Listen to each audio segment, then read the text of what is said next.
আখিলের কোনো ভাবাবেগ নেই ও পুনরায় চোখ বন্ধ করে মাথা হেলিয়ে রাখলো। আমি আপনাকে ভালোবাসি না, আমার আপনাকে পছন্দ না, দূরে থাকুন, কাছে আসবেন না, বলে দিলাম। আপনি আমাকে মেরে ফেললেও আমি আপনাকে ভালোবাসবো না। আখিল রক্তচক্ষু নিয়ে কুহুর দিকে এগিয়ে আসছে। কুহু পিছু হতে হতে যেই ছাদ থেকে পড়ে যাবে অমনি আখিল ওর হাত ধরে ফেলে। আখিল বাঁকা হেসে বলল, ও তাই, তাহলে মরে যাও। আমাকে ভালো না বাসলে তোমার বাঁচার অধিকার নেই। আখিল একটা ছুরি বের করে কুহুর পেটে ঢুকিয়ে দেয়। কুহু গগন বাড়িয়ে বিদারী চিৎকার দিয়ে পেটে হাত দিয়ে উঠে বসে।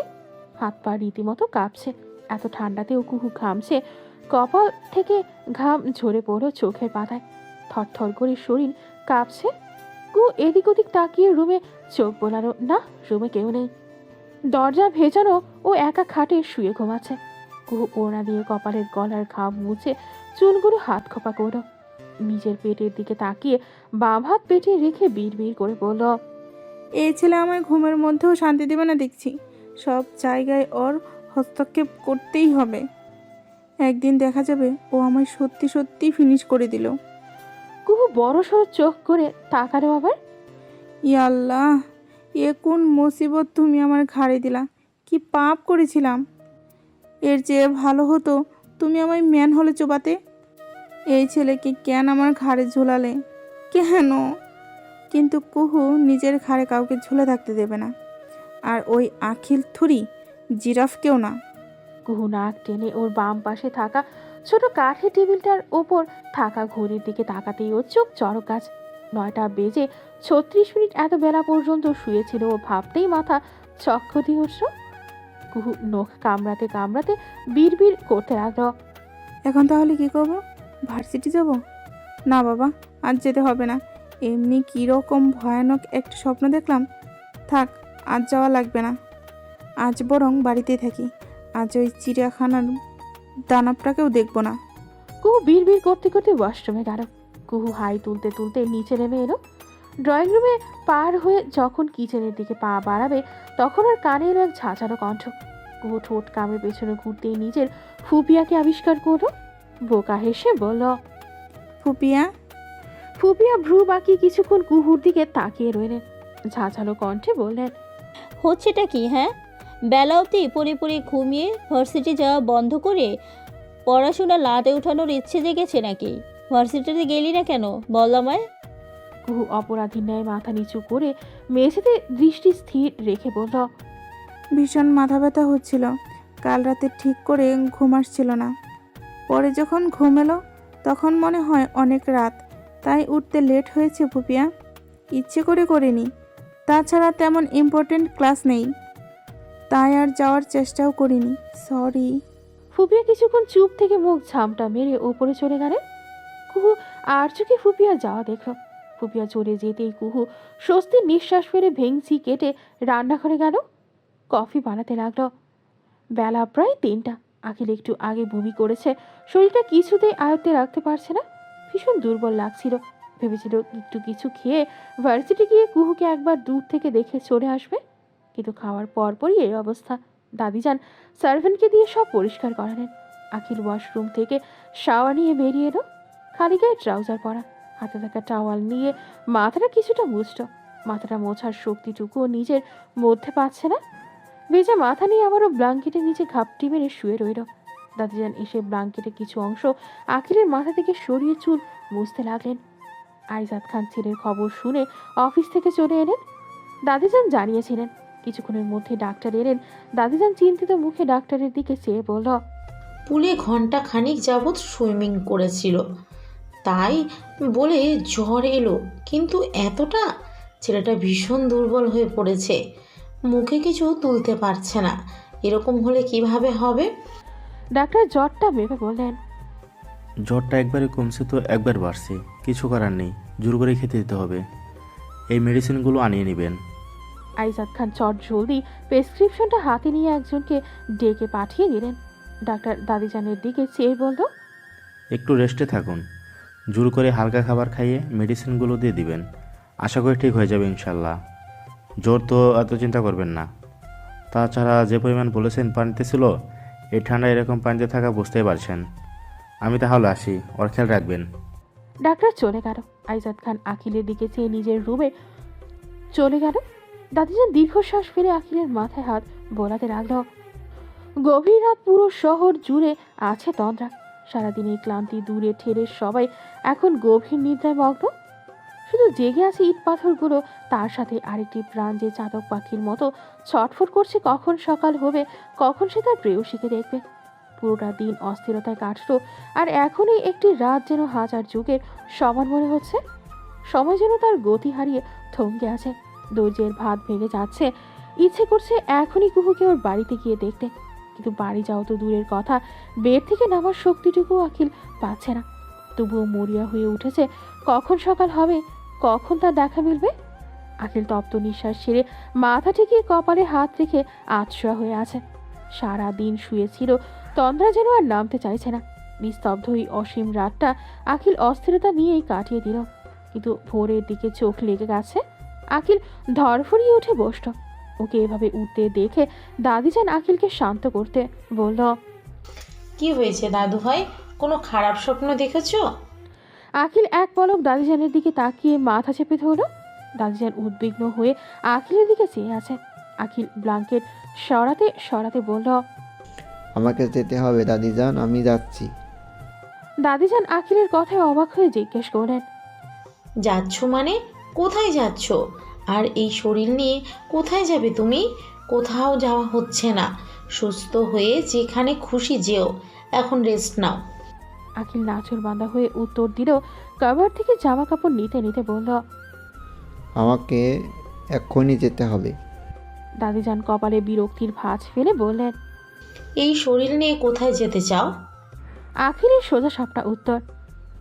কুহুর কাছে। দাদিজান বিস্ময় নিয়ে তাকালেন আখিলের দিকে। আখিল নিজের জামা কাপড় নিয়ে ওয়াশরুমে যেতে নিলে দাদিজান ব্যথা দিয়ে প্রশ্ন করেন, এই শরীর নিয়ে কুহুর কাছে কেন যাবে? দেখো দাদু ভাই, আমি বলি কি, তুমি বরং সুস্থ হয়ে। না দাদিজান, আমি এক্ষুনি যাব, আমাকে যেতেই হবে। আখিল জামা কাপড় রেখে ওর দাদিজানের হাত ধরে বলল, পারছি না, আমি ভীষণ অস্থির লাগছে, এবার তো মরেই যাব। ওকে একদিন না দেখে আমার দম বন্ধ হয়ে আসছে, আমি যাব। দাদিজান এক দৃষ্টিতে আখিলের দিকে চেয়ে রইলেন। আখিলের চোখের তিনি হাজারো আবেগ, তৃষ্ণা, অস্থিরতা খুঁজে পেলেন। উনি দীর্ঘশ্বাস ফেলে আখিলের হাতের উপর হাত রেখে বললেন, যাও, তৈরি হয়ে এসো। আখিল হালকা হেসে ওয়াশরুমে গেল। আখিল যেতেই দাদিজান রকিকে কল দিয়ে সব জানালেন। আখিল আসছে, কেন আসছে, কার জন্য আসছে সব বলেন। সব খেয়াল রাখতেও বললেন। আখিল বেরিয়ে গেল। দাদিজান কড়া কড়ায় বলল, নিজে ড্রাইভ করবে না, ড্রাইভারকে সাথে নিয়ে যাও। এ বিষয়ে তোমার সাথে তর্ক করতে চাই না, যা বলছি তাই করো। আখিল নিজেও কিছু বলল না। ওরও এখন তর্ক করে সময় নষ্ট করতে ইচ্ছে করছে না। আখিল বেরিয়ে গেল। কুহু আনিতা আইসক্রিম খেতে খেতে জারুল ফুলের রূপ বর্ণনা করছে, আর আনিতা তার বয়ফ্রেন্ডের কাহিনী শোনাচ্ছে। কুহু হেসে কুটি কুটি কেউ দূর থেকে নিজের সর্বোচ্চ শক্তিটুকু দিয়ে দাঁড়িয়ে মুগ্ধ নয়নে ওর মাতাল করা হাসির ঝঙ্কা শুনছে। আনিতা কথা বলার মাঝেই আখিলকে দেখতে পেল। আখিল ধীর পায়ে এগিয়ে আসছে। কুহু তখনও কথায় মগ্ন। আনিতা কুহুকে বলল ও একটু আসছে। আখিলের সাথে ওকে স্পেস দিয়ে চলে গেল। কুহু নিজের মনে আইসক্রিম খাচ্ছে, বাচ্চাদের মতো ঠোঁটের উপরে কিছুটা গালের সাইডেও লাগিয়ে ফেলেছে। কুহু বামে ঘুরে সামনে তাকাতে ওর শরীর অবশ হয়ে আসছে, হাত পা নাড়াতে পারছে না। আখিলের সামনে এসে দাঁড়ালো। কুহু ভ্রু কুচকে ফেললো। আখিল কেমন অগোছালো মন মরা দেখাচ্ছে। ছাই রঙা টি শার্টের ওপর কালো জ্যাকেট, কালো জিন্স, পায়ের শু, চুলগুলো এলোমেলো হয়ে কপালে পড়ে আছে। মুখটা কেমন ফ্যাকাশে হয়ে আছে, কেমন শুকিয়ে আছে, চোখের নিচে কালি পড়ে আছে। অথচ দুদিন আগে এই ছেলেটা কত প্রাণবন্ত ছিল। তাহলে দুদিনের মধ্যে কি হয়ে গেল? এই এত এত অগোছালো ফ্যাকাশে শুকনো মুখের মাঝেও একটি জিনিস কুহুর নজরে স্থির করে দিল। আখিলের সেই মাতাল করা হাসি। কুহু কিছু কড়া কথা শোনাবে বলে স্থির করে দিল, কিন্তু ওর এই প্ল্যানে পানি ঢেলে আচমকা আখিলের ঠোঁটের কিনারায় বুড়ো আঙুল দিয়ে স্লাইড করতে লাগলো। কুহু আখিলের স্পর্শ পেয়ে স্তব্ধ হয়ে গেল। মনে হচ্ছে কত বছর পর আবার এই ছোঁয়া। কুহু চোখ বন্ধ করে নিল। আখিল কুহুর ঠোঁটের কিনার ছেড়ে গালের সাইডে হাত দিল। কুহু চোখ খুলে এক পা পিছিয়ে গেল। আখির ওর আঙুল দেখালো আঙুলের মাথায় আইসক্রিম লেগে আছে। কুহু এতক্ষণে বোধগম্য হলো। নিজেকে সামনে মুখে কাঠিন্য ভাব এনে শক্ত গলায় বলল, আপনি আবার আমার সামনে এসেছেন কেন? আবার কি চাই? বললাম তো আমি আপনাকে ওই ভালো টালো বাসতে পারবো না। শুনুন, এসব বাদ দিয়ে আমাকে মুক্তি দিন। নিজেও ভালো থাকুন, আমাকেও একটু ভালো থাকতে দিন। আপনি কেন বুঝতে পারছেন না? আপনার উপস্থিতি আমার এই সমস্ত আচরণ আমায় বিরক্ত করে। ইচ্ছে করে নিজেকে শেষ করে ফেলি তখন, যদি আপনি আমার পিছু ছাড়েন। Please leave me. শেষের কথাটা কুহু জোরেই বলল। আখির তখনও এক ধারে তাকিয়ে আছে কুহুর দিকে। ওর ভাবাবেগ শূন্য। নিজেকে সামনে ধীর পায়ে এক পা এগিয়ে এলো কুহুর দিকে। মোলায়েম কণ্ঠে বলল, আমাকে সত্যি ভালোবাসা যায় না কুহু, ঠিক আছে? আমাকে আর আখিল আর কিছু বলতে পারলো না, মাথাটা চক্কর মারছে। আখিল হেলে কুহুর কাঁধে মাথা দিয়ে অজ্ঞান হয়ে গেল। কুহু আখিলের ভার নিতে পারছে না, বারবার আখিল আখিল বলে ডাকছে। আখিলের সারা শব্দ নেই। কুহু বাধ্য হয়ে আখিলকে সরানোর জন্য ওকে ঠেলতে লাগলো, কিন্তু ব্যর্থ হলো কুহু। আখিলকে এক চুলও নড়াতে পারলো না। কুহু তপ্ত কিছু অনুভব করে আখিলের কপালে হাত থেকে আটকে উঠল। কুহু আখিলকে ডান হাতে পেছন থেকে জাপটে ধরে বাম হাতে ওর গালে রেখে ওকে ডাকতে লাগলো, আখিল, আপনার গায়ে এত জোর? আখিল, শুনতে পাচ্ছেন? আখিল। আখিল সেন্সলেস হয়ে কুহুর কাঁধে মাথা রেখে আছে। কুহু প্রায় কেঁদে দেবে মনে হচ্ছে, বারবার আখিলকে ঝাঁকাচ্ছে। আখিলের কোনো পাত্তা নেই। কুহু আর না পেরে চেঁচিয়ে বারান্দায় দাঁড়ানো কয়েকটা ছেলেকে ডাকলো। ছেলেগুলো সাড়া দিয়ে এগিয়ে আসতে গিয়েও আখিলকে দেখে থমকে গেল। কেউ ভয়ে কাছে আসছে না, তো কেউ ইচ্ছে করেই আসছে না। কুহু তাদের এমন আচরণ দেখে কিছুটা থমকে বলল, পায়ে কি শিকল পড়েছেন? আসছেন না কেন? দেখতে পাচ্ছেন একটা মানুষ অজ্ঞান হয়ে পড়ে আছে, তবুও এরকম মূর্তির মতো দাঁড়িয়ে আছেন। আশ্চর্য। কারো কোনো হেলদোল নেই। ওদের মধ্যে দুজন ছেলে এগিয়ে এলো। আনিতাও এসে উপস্থিত। কুহু আনিতাকে দেখে যেন প্রাণ ফিরে পেল। আনিতা এসে কুহুর কাছে বসে কি হয়েছে জানতে চাইলে কুহু সব খুলে বলল। আনিতা সব শুনে ছেলেগুলোকে থামিয়ে অনিককে কল করে সব বলল। 5 মিনিটের মাথায় আখিলের বন্ধুরা হন্তদন্ত হয়ে হাজির হলো। আখিলকে দূরের সবাই গাড়িতে বসিয়ে দিল। কুহু আতঙ্কে কি বলবে সেটাই খুঁজে পাচ্ছে না। রকি কুহুকে দেখে ওর কাছে এসে বলল, জানি কুহু, তুমি আখিলকে পছন্দ করো না, কিন্তু তুমি কি জানো এই ছেলেটা এত জ্বর নিয়ে আজ ভার্সিটিতে কেন এসেছে? শুধুমাত্র তোমার জন্য। কুহু চোখ তুলে রকির দিকে তাকালো। রকি আবারও বলতে শুরু করলো, তোমাকে এক পলক দেখার জন্য এত জ্বর নিয়েও ছেলেটা এসেছে। আজ 2 দিন যাবত ওর জ্বর, ভীষণ জ্বর। নিজের জ্বরকে তোয়াক্কা না করে কালকেই আসতে চেয়েছিল, কিন্তু এতই জ্বর ছিল ঠিক করে দাঁড়াতে পারছিল না। এমনিতেই তো কোশ্চেন কালেও ওই ছেলেকে আমি কোনো মেয়ের ধারে কাছেও দেখিনি। সবসময় ফ্রেন্ড, ক্লাব এসব নিয়েই থাকতো, কিন্তু আজ কুহু মাথা নিচু করে দাঁড়িয়ে আছে। আনিতা পাশেই দাঁড়িয়ে। রকি কুহুর দিকে তাকিয়ে বলল, বিশ্বাস করো, ভীষণ ভালোবাসে ও তোমায়। আমি তো ভাবতেই পারিনি আখিল কাউকে ভালোবাসবে, কিন্তু ও আমাকে ভুল প্রমাণিত করে ভালোবাসলো। শুধু বাসলো না, তীব্রতরভাবে বাসলো, যে তীব্র ভালোবাসার উত্তাপও নিতে পারছে না। আমি তো তখনও বিশ্বাস করিনি যখন ও তোমার কথা বলেছিল, কিন্তু আমি দেখেছি ওর চোখে, যে চোখে শুধু তোমার জন্য ভালোবাসা। আর তোমার আশেপাশে কাউকে দেখলে যে চোখ আগুনের রেশ হয়ে দাঁড়ায়, সবকিছু জ্বালিয়ে দিতে চায়। কুহু ছলছল চোখে রকির কথা শুনে চলেছে। রকির বড় একটা শ্বাস টেনে কুহুর দিকে চেয়ে আলতো হেসে বলল, কিন্তু তবুও আমি তোমায় বলবো না ওকে ভালোবাসতে, কারণ ভালোবাসা তো আর জোর করে হয় না, আর না কারো বলাতে হয়। ভালো থেকো, আসছি। রকি ঘুরে আখিলের কাছে গাড়িতে উঠে বসলো। কুহু নির্বাক চলন্ত গাড়ির দিকে তাকিয়ে আছে। আখিল চলে যাচ্ছে। কেন জানি মনে হচ্ছে আখিল আর ওর কাছে ফিরবে না, আর আখিল ওকে ভালোবাসতে বলে ডিস্টার্বও করবে না। গাড়ি ভার্সিটির গেট পেরোতেই কুহু ঠোঁটে ঠোঁট চেপে চোখ বন্ধ করে ফেলল। ছলছল করা চোখ বন্ধ হতেই 2 টুকরো অশ্রু কণা গড়িয়ে পড়তে লাগলো গাল বেয়ে।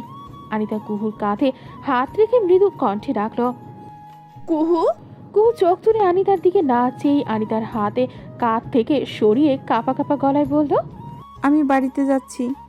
কুহু বাড়ি যাওয়ার উদ্দেশ্যে রওনা হলো। আনিতা দীর্ঘশ্বাস ফেলে কুহুর যাওয়ার পানে চেয়ে রইল। কুহু বাড়িতে গিয়ে লিভিং রুমে সোফায় ধপ করে বসে গা এড়িয়ে দিল। 2 হাতে মুখ থেকে ঘাম সরিয়ে চোখ বন্ধ করে নিল। কুহুর আম্মু কিচেনে রান্না করছিলেন। কুহুকে এমত অবস্থায় দেখে খুন্তি হাতে বেরিয়ে এলেন। কুহুর সামনে এসে ধমকে বললেন, বাইরে থেকে এসে এখানে কেন বসলি? রুমে গিয়ে ফ্রেশ হও। কুহুর কোনো ভাবাবেগ নেই, সে চোখ বন্ধ অবস্থায় বলল। ডিস্টার্ব করো না আম্মু, অনেক টায়ার্ড লাগছে। কুহুর কথায় ওর মা তেলে বেগুনে জ্বলে উঠল। কটমট দৃষ্টিতে বলল, কি? আমি বিরক্ত করছি? আমি তোদের বিরক্ত করি? তোরা আমার জীবনটা শেষ করে দিলি। এক একজনের 5 মাস খাটতে খাটতে জীবন শেষ, দম নেওয়ার জো নেই, আর আমি বিরক্ত করি? এক্ষুনি এক্ষুনি ওঠ, নয়তো গরম খুন্তি দিয়ে পেটাবো আজকে। ভালো ভালোই উঠে পড়। কুহু চোখ খুলে ওর মায়ের দিকে তাকালো। তিনি আজ বেশ খেপেছেন তা বুঝতে তার বাকি নেই। তাকে আর না রাগানোই ভালো, নয়তো সব ঝড় ঝাপটা কুহুর ওপর। কুহু আলসেমি নিয়ে উঠে বসলো, শটান দাঁড়িয়ে সিঁড়ির দিকে পা চালালো। কুহু সোজা ওর ফুপিয়ার ঘরের দরজায় গিয়ে দাঁড়ালো। ভেতরে উকি দিতেই দেখতে পেল ফুপিয়া খাটে বসে আছেন, দু পা ভাঁজ করে, তার উপর একটা ডায়েরিতে কি যেন লিখছেন। কুহু দরজায় মাথা ঠেকিয়ে দাঁড়িয়ে আছে। ফুপা তার ডায়েরি লেখা এতটাই ব্যস্ত যে কুহুর উপস্থিতি নাগাল পাননি। কুহু ছোট্ট একটা শ্বাস টেনে ভেতরে আসতে লাগলো। কারো পায়ের শব্দে ফুপিয়া ধরা পড়া চোরের মতো ডায়েরিটা কুশনের নিচে রেখে দিলেন। চোখ তুলে সেই ব্যক্তিটির দিকে তাকাতেই তিনি কুহুকে আবিষ্কার করেন। কুহু ভ্রু কুচকে থমকে দাঁড়িয়ে ফুপিয়ার পাড়ে চেয়ে রইল। তার লুকোচুরি করতে দেখে কুহুর ভীষণ হাসি পেল। ফুপিয়া যে ভয় পেয়ে এই ডায়েরিটা তাড়াহুড়া করে সরিয়ে রাখলেন তা বুঝতে বাকি রইল না কুহুর। ফুপিয়া মেকি হাসি দিয়ে বলল, কুহু তুই কখন এলি? আয় ভেতরে আয়। কুহু প্রতি উত্তরে ভদ্র বাচ্চাটির মতো ফুপিয়ার কাছে গিয়ে বেডের উপর ওনার কোণে মাথা রেখে শুয়ে পড়ল। ফুপি স্মিত হেসে কুহুর চুলে বিড়ি কাটতে কাটতে বলল, দেখে তো মনে হচ্ছে বাইরে থেকে এসেছিস। কুহু প্রতি উত্তরে ছোট্ট করে বলল, হুম। ফুপিয়া টান ভ্রু খানিকটা বাঁকা করে বললেন। তাহলে এখানে এলি কেন? রুমে গিয়ে ফ্রেশ হ। কুহু মৃদু আওয়াজে বলল। তুমি কি করছিলে? কি লিখছিলে ডায়েরিতে? কুহুর প্রশ্নে ফুপিয়া কিছুটা অপ্রস্তুত হয়ে পড়েন। আমতা আমতা করে বললেন, ও কিছু না, এটা আমার বেস্ট ফ্রেন্ডের ডায়েরি। কিশোরী বেলায় দুজনে অনেক খুনসুটি একসাথে কাটানো মুহূর্তগুলো এখানে দুজনে মিলে আবদ্ধ করেছিলাম। ছাড়ো সব। তোর কি হয়েছে? এরকম মনমরা লাগছে কেন? মন খারাপ? কুহু মাথা ঝাঁকালো। হ্যাঁ, ওর মন খারাপ। ফুপিয়া চুলে বিলি কাটতে কাটতে বললেন, কেন আমার বাচ্চাটার মন খারাপ? প্রত্যুত্তরে কুহু নিশ্চুপ হয়ে ফুপিয়ার কোণে মাথা রেখে শুয়ে আছে। ফুপিয়া আবারও জিজ্ঞেস করেন। কি হয়েছে কুহু? কুহু নির্লিপ্ত ভঙ্গিতে উত্তর দিল, জানি না, মনটা ভীষণ খারাপ হতে চাইছে। সে কি? তাহলে কিছুতেই মনটাকে খারাপ হতে দেওয়া যায় না। চল, লক্ষ্মী মেয়েটির মতো করে উঠে বসো। যাও গিয়ে ফ্রেশ হও, আমি খাবার দিচ্ছি। কুহু একরাশ আলসেমি নিয়ে বলল, এভাবেই থাকতে দাও ফুপিয়া, এখন কিচ্ছু ভালো লাগছে না। ফুপিয়া আবারও বলতে শুরু করেন, তা বললে কি করে হয়? উঠে জলদি গিয়ে ফ্রেশ হয়ে আয়। ফুপিয়া আর কুহুর কথার মাঝে দরজায় আগমন করলো অভয়। হাঁক তুলে বলল, পুপিয়া, মা তোমাকে নিচে ডাকছে। ফুপিয়া কুহুকে ঠেলে উঠিয়ে বসালেন। কুহু আলসামি নিয়ে উঠে বসল। ফুপিয়া কুহুকে এলোমেলো চুলগুলো হাত খোপা করে দিয়ে উঠে দাঁড়ালেন। কুহুর গালে পড়া ছোট ছোট চুলগুলো কানের পেছনে গুজিয়ে দিয়ে মিষ্টি করে বললেন, লক্ষ্মী মেয়ে, যাও গিয়ে ফ্রেশ হও, আমি খাবার রেডি করছি। কুহুর এই মুহূর্তে এই দুটো কথা পৃথিবীর শ্রেষ্ঠ অসহ্যকর কথা বলে মনে হচ্ছে। ওর এখন খুব করে ইচ্ছে করছে নিজের মন খারাপ করতে, আর তার মাঝে এই দুটো বাক্যকে অতিষ্ঠ করে তুলেছে। ইচ্ছে করছে খাবার রেডি করছি, ফ্রেশ হয়ে আয়, এই দুটোকে ছুঁড়ে মহাকাশে পাঠিয়ে দিতে। ফুপিয়া বেরিয়ে গেল। কুহু তখনও থম মেরে বিছানায় পা ছড়িয়ে বসে আছে। অভয় ঘরে ঢুকে কুহুর মাথায় চাটি মেরে ওকে বলল, কিরে, এমন পাবদা মাছের মতো মেরে বসে আছিস কেন? কুহু কপালে বিরক্তির ছাপ ফুটিয়ে অভয়ের দিকে চেয়ে বলল, পাবদা মাছ থম মেরে বসে থাকে, সেটা তোকে কে বললো হাদারাম? অভয় দ্বিতীয়বার আরো জোরে কুহুর মাথায় চাটি মেরে বলল, আমি তোর মতো ব্যাককেল না, গর্ধব মহিলা। আমি সব কিছু জানি, কোনো কাজের তো নেই, শুধু ঢেই ঢেই করে ঘুরে বেড়ানো, অকর্মার ঢেকি একটা। কুহু কপাট রাগ নিয়ে বলল, তুই তো সমস্ত কাজকর্ম করে আমাদের বংশ উদ্ধার করে ফেলেছিস। তোর না বাবার সাথে অফিসে থাকার কথা? তুই এখানে কোন মহা কাজটা করছিস? হ্যাঁ, ধান্দাবাজ কোথাকার। কি বলি তুই বেয়াদব মেয়ে? বড় ভাইয়ের সাথে কি করে কথা বলতে হয় জানিস না? তোকে বাবা শুধু পড়িয়ে আমাদের টাকাগুলো খসাচ্ছিস। তোকে তো নর্দমায় ফেলা উচিত। আমি কি কাজ করছি জানিস? অবুঝ প্রাণী, তোকে তো বলেও লাভ নেই। আমার কাজে বাহার শুনে তুই। কুহু অভয়ের কথা কেড়ে নিয়ে বলল, হ্যাঁ, তোর কাজের বাহার শুনে আমি পটল তুলতে চলে যাব। এই প্রথম একটা ঠিক কথা বলেছিস। এর জন্য তোকে একটা প্রাইজ দেওয়া দরকার, আর সেটা হচ্ছে বিনা বাক্যে এই রুম থেকে বের করে দেওয়া। যা এখান থেকে, আমায় ডিস্টার্ব করবি না। অভয় কিঞ্চিত রাগ নিয়ে কুহুর মাথায় আরও একটি চাটি মারল। রিডিকিউলাস, অন্য রুমে বসে জাহারিপনা করছিস অভদ্র মেয়ে। তোকে তো। অভয়ের কথা শেষ না হতেই ওর ফোনে কল বেজে উঠল। অভয় ফোনের দিকে তাকিয়ে কুহুর মাথায় আরও একটা চাটি মেরে বেরিয়ে গেল। কুহু পায়ের কাছে কুশন অভয়ের দিকে ছুঁড়ে মারল। মনে মনে অভয়কে গালাগাল করে আবারও ধপ করে কুশনে মাথা রেখে শুয়ে পড়ল। কিন্তু কুহু নিজের মাথা কিছু একটার সাথে বাড়ি খেয়ে মাথা ডলতে ডলতে উঠে বসল। কুশন সরিয়ে তার নিচে একটা ডায়েরি আবিষ্কার করলো, যেটা ও ফুপিয়ার হাতে দেখেছিল। কুহুর ডায়েরিটাকে বইয়ের মতো মনে হচ্ছে, বেশ মোটা না হলেও খানিক মোটা। সাদা কালো কারুকার্যে আবর্তিত ডায়েরিটা। কুহু ডায়েরিটা ঘুরিয়ে ফিরিয়ে দেখে রেখে দিতে গিয়েও কৌতূহলবশত ডায়েরিটা খুলল। ডায়েরিটা খুলতে একটা লেখা ভেসে উঠল, গুপ্তনীর। কুহু ভ্রু কুচকে কনফিউজ হয়ে গুপ্তনীর নামটি একবার আওড়ালো। পরের পাতা উল্টাতে একটা তারিখ দেখতে পেল, পুরো সাদা পাতার মধ্যে মাঝ বরাবর তারিখটি লেখা। ভ্রু কুচকে মুখে প্রশ্নবোধক চিহ্নটা নিয়ে বিড় করে বলল, 14ই মার্চ 1991। এটা কিসের তারিখ? কি হয় এই তারিখে? পপিয়াই এই তারিখটি কেন লিখে রাখলো? কুহু কৌতূহলী হয়ে পরের পাতা উল্টালো। আবারও একটা তারিখ, তবে এখানে শুধু তারিখ না, একটা ছবি আঁকা আছে। একটি পুরুষের অবয়ব আঁকানো হয়েছে। 17ই মার্চ 1991। তারিখটির নিচেই চশমা পরা শার্ট পরিহিত একটি পুরুষের অর্ধ ছবি আঁকা। ডায়েরিটিতে ছবি আঁকা দেখতে পেয়ে কুহু কিছুটা অপহরকে গেল। ওর ছোট্ট মাথাটা ওকে বলছে বড়ই অদ্ভুত রহস্যময় তার ছেঁড়া ডায়েরি এটা কুহু।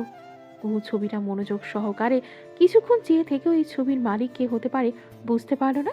সাথে আরেকটি প্রশ্ন মাথায় খেলে গেল। ফুপিয়া বলল এটা তার আর বেস্ট ফ্রেন্ডের ডায়েরি, তাহলে তাদের ডায়েরিতেই পুরুষের অবয়ব কেন? কুহু নিজের ছোট্ট মাথাটা এত প্রশ্ন নিয়ে ডায়েরির পরের পাতা উল্টানো না, এই পাতায় কিছু নেই। কুহু আরও কিছু সংখ্যক পাতা উল্টাতেই আরেকটি তারিখ দেখতে পেল, তবে এই তারিখটির নিচে আবারও একটি ছবি আঁকা। দুটো হাত পরম নির্ভরতায় শক্ত করে ধরে আছে। মনে হচ্ছে এখানে হাত দুটো একজনের নয়, দুটো মানুষের হাত এখানে। কুহু এই হাতের মাথা মুন্ডু কিছু বুঝতে পারল না। ডায়েরিতে মানুষ নিজের মনের কথা তুলে ধরে, কিন্তু এখানে তো চিত্রশিল্পী হয়ে বসে আছে ডায়েরির মালিক। কুহু আকাশ পাতাল ভাবতে ভাবতে পাতা উল্টালো। এবার আর কোনো তারিখ ওর বড় বড় চোখে পড়ল না, তবে একটি ছবি আঁকা একটি মেয়ে শাড়ি পরিহিত, পাশে একটি পুরুষ সেই ছবিটির মতো দেখতে, চশমা পরিহিত পাঞ্জাবিতে পুরুষটি নিজের হাতে চায়ের কাপ ধরে রেখেছে। মেয়েটির কানে ছিল কিছু ফুল গোছানো, চুলগুলো সামনে এনে রেখেছে, তার হাতেও চায়ের কাপ। নিচে খুব সযত্নে লেখা, আমাদের প্রথম চা রোমাঞ্চকর মুহূর্ত। কিন্তু আপনি তো দেখছি আমার থেকেও বেশি লাজুক। কুহু লেখাটি পড়ে হেসে ফেল। শব্দ করে হাসি বেরোতে চাইছে কুহু দু হাতে মুখ চেপে হাসতে লাগলো। নিজের হাসির সামনে কুহু আরও একটি পাতা উল্টালো। একটা মেয়ে দুহাত প্রসারিত করে আছে, তার পাশে একটা পুরুষ চশমা হাতে নিয়ে সেটা মুছছে। আকাশের ঘন বর্ষণের আভাসে মেয়েটি আত্মহারা হয়ে বৃষ্টি বিলাস করছে, আর গোবেচারা ছেলেটি নিজের চশমা মুছতে ব্যস্ত। কুহুর ছেলেটির জন্য মায়া ও হাসি উভয়ই পাচ্ছে। ডায়েরি এরকম অদ্ভুত সব ছবি দেখে কুহুর হাসির সাথে কৌতূহল বেড়েই চলেছে। কুহু আরেকটি পাতা উল্টাতেই একটা ছবি দেখতে পেল, সাদা কালো ক্যামেরাবন্দির ছবি, আঠা দিয়ে ছবিটি ডায়েরির পাতায় লাগানো। মিষ্টি বিলাসে ব্যস্ত এক নারী। কুহু মনোযোগ দিয়ে দেখতেই বুঝতে পারো এটা তার ফুপিয়া। কুহু অবাক হয়ে ছবিটি দেখছে। এটুকু ক্লিয়ার তাহলে ডায়েরির এই অদ্ভুত সব চিত্র এবং বাক্যগুলোর ফুপিয়া লেখা। কুহু আরও একটা পাতা উল্টালো, সেই চশমা পরিহিত পুরুষটি হাসছে। তারই নিচে গুটি গুটি লেখায় ফুটে উঠেছে কিছু ভালোবাসাময় বাক্য। পরম আবেগে লেখা বাক্যগুলো কুহু বিড়বিড় করে পড়তে লাগলো। আপনার এই ঝঙ্কার তোলা হাসি যে আমায় বিচলিত করে তোলে, সে কি আপনার বোধগম্য নয়? এভাবে হেসে আমার মতো এরকম একটা রকচটা শক্ত মনের মেয়েটিকে এরকম কাবু করে ফেলতে আপনার বুকটা কাঁপলো না? মায়া হলো না একবার আমার জন্য? কি করে পারেন বলুন তো? এই মন যে আপনার হাসিতে ফাঁসি দিয়ে ফেলেছে, তাকে যে আর জাগাতে পারছি না। কি করি বলুন তো? ভীষণ ভীষণ খারাপ আপনি, খুব খুব খারাপ। আমার কৈশোরী মন যে সর্বদা আপনাতে বিভোর থাকে। আমি যে আর আমার নেই। আমার অস্তিত্বে যে এখন অন্য কারো বসবাস, আপনার বসবাস। আমার এত বড় সর্বনাশ কেন করলেন আপনি? আপনি এত বড় ক্ষতিটি আমার না করলেও পারতেন। আমি যে ভীষণ অপূর্ণ, আমি যে পূর্ণতা চাই, নিজেকে পরিপূর্ণ দেখতে চাই, আর আমার পূর্ণতা কেবল আপনাতেই আবদ্ধ। আমি যে আপনাতেই পরিপূর্ণ। এই শক্ত মনের রক্ষণশীল পরিবারের মেয়েটিকে আপনি এত বড় বেকায়দায় কি করে ফেললেন? একটু কি দয়াময় হলো না? এই অচৈতন্য মন যে আপনার হয়ে গেছে, সে যে আর নিজের সীমায় নেই। সে যে ক্লান্ত হয়ে আপনার দ্বারে পৌঁছেছে, তার সর্বস্ব যে আপনার অধীনে। ভীষণ ভালোবাসে আপনাকে, ভীষণ। আপনার ইলুমতি। কুহু বিস্ময়ে হা হয়ে আছে। হতবিহ্বল নির্বাক হয়ে ডায়েরির নামটি আওড়ালো ইরুমতি। কুহু ধীরে ধীরে চোখের পলক ফেলতে লাগলো। ইলুমতি ফ্রম ইলমা। তার মানে এসব ফুপিয়ার লেখা ছিল? ফুপিয়া ভালোবেসেছিল, কিন্তু কাকে? তাহলে ফুপিয়ার সেই ভালোবাসার পুরুষ এখন কোথায়? ফুপিয়া কি তাহলে? কুহু হতবুদ্ধি নিয়ে বসে আছে। এসব কি হচ্ছে ওর মাথায় কিছু ঢুকছে না। নিজেকে কেমন শূন্য ভাসমান বস্তু ন্যায় লাগছে। কুহু ডায়েরিটা বন্ধ করে ভাবুক দৃষ্টিতে তাকিয়ে রইল ডায়েরির পানে। এটা কি করে সম্ভব?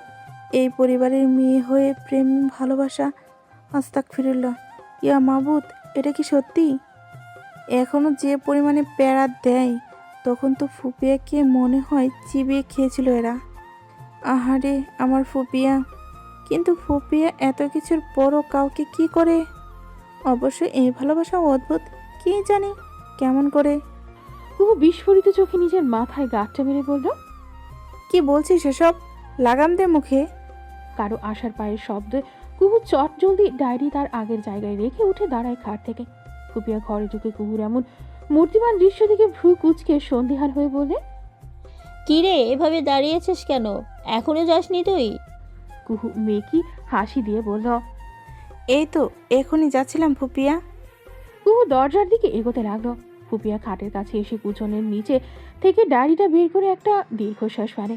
কুহু ঘুরে ফুপিয়ার কাজ দেখছে। ফুপিয়া সংগোপনে সযত্নে ডায়েরিটা আলমারিতে তুলে রাখলেন। তিনি ঘুরতেই দেখতে পেলেন কুহু থ মেরে দরজার কাছে দাঁড়িয়ে আছে। উনি বিরক্তিতে ভ্রু কুচকে ফেললেন। কুহুকে কিছু কড়া কথা শোনানোর প্রস্তুতি নিয়ে বলতে যাবেন, তার আগে কুহু আচমকা দৌড়ে ওনার কাছে এসে জড়িয়ে ধরেন। উনি কুহুর এমন আচরণে ভ্যাবাচাকা খেয়ে গেলেন। কুহু ওনাকে শক্ত করে জড়িয়ে ধরে বললেন, তুমি যা করেছো ঠিক করেছো ফুপিয়া, থ্যাংক ইউ। কুহু সোজা হয়ে ফুপিয়ার গালে টুস টুস দুটো চুমু খেয়ে এক প্রকার দৌড়ে বেরিয়ে গেল। ফুপিয়া এখনো হা হয়ে আছে কি হলো তাই উদ্ঘাটন করতে চাইছেন। কুহু দৌড়ে নিজের রুমে এলো। ফুপিয়ার ডায়েরির প্রত্যেকটা কথা ভাবতে লাগলো। এসব ভাবতে ভাবতে শাওয়ার নিতে চলে গেল। শাওয়ার নিয়ে কুহু টাওয়াল মাথায় চুল মুছতে মুছতে বেরিয়ে এলো। ভেজা টাওয়াল বেডের উপর রেখে খাটের এক কোণায় বসে পড়ল। নেহা আলমারি গোছাচ্ছিল। কুহুর টাওয়াল ফেলায় চেঁচিয়ে বলল, তুই আবারও ভেজা টাওয়াল খাটে ফেলেছিস, খচ্চর মেয়ে একটা। কুহুর কোনো হেলদোল নেই। সে তো এখন তার ভাবনার জগতে বিচরণ করছে। কুহুর কোনো ভাবাবেগ না দেখে নেহা কুহুর পিঠে থাপ্পড় মেরে বলল, কোথায় আছিস? আমি যে কি বলছি কানে ঢুকছে? কুহু পিঠে হাত দিয়ে নেহার দিকে চেয়ে আচমকা ওর কাঁধে চেপে বসল, যার ফলাফল দুজনেই খাটে পড়ল। নেহা চেঁচিয়ে কুহুকে নামানোর চেষ্টা করছে। ওই শাকচুনি, তোরে ভূতে ধরলো নাকি? আমার কাঁধে কেন উঠেছিস? নাম বলছি। কুহু আহ্লাদি হয়ে বলল, আমার ভীষণ ইচ্ছে করছে তোর কাঁধে উঠতে। একটু নে না আমায় কাঁধে। বড় বোন হয়ে এটুকু করতে পারবি না বল? নেহা ওর কথায় অবাকের সাতাশ মানে এই মেয়ে বলে কি? এরকম বড় মেয়েকে নেহা কি করে কাঁধে নেবে? ধামড়াই একটা। নাম বলছি। তোকে এখন বিয়ে দিলে তোর বাচ্চা তোর কাঁধে উঠবে, আর তুই কিনা এখন আমার কাঁধে উঠতে চাইছিস? চাইছিস কি? উঠে বসে আছিস? হাদি নাম বলছি। কুহু প্রতিউত্তরে আরেকটু চেপে বসল। ধুর, এত পানি ভাত কেন তুই? এত এত খাবার কই যায়? মনে আছে তুই একবার আমায় কাঁধে নিয়েছিলি ছোটবেলায়? নেহা বিরক্তি নিয়ে বলল,